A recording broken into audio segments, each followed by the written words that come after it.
Scientists were ecstatic when the results were announced.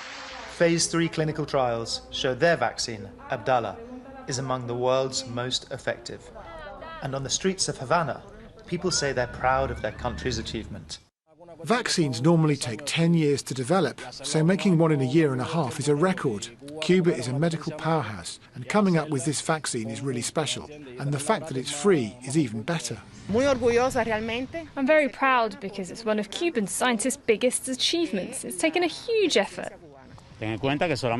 Only 10 countries in the world have their own vaccine, and at this rate, Cuba will become the first country in the developing world to vaccinate its entire population with its own vaccine. The project's leader admits the results surprised him. I didn't expect the result to be as high as 92% efficacy. We're extraordinarily happy. Our vaccine is now the 4th most effective in the world. The result is a rare piece of good news for an island that's seen its economy plummet during the pandemic, and a relief for the Communist Party, which says US sanctions have slowed down the vaccine's development. They've done everything possible so not a drop of fuel gets here. They've done everything possible so that medicines don't get here. But in 13 months, you've come up with results.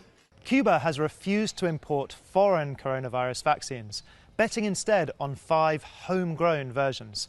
The government is close to broke, but has poured every last cent into vaccine development and production.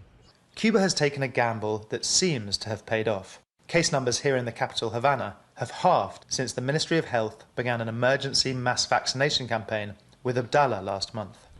The high efficacy could also be a boon to exports.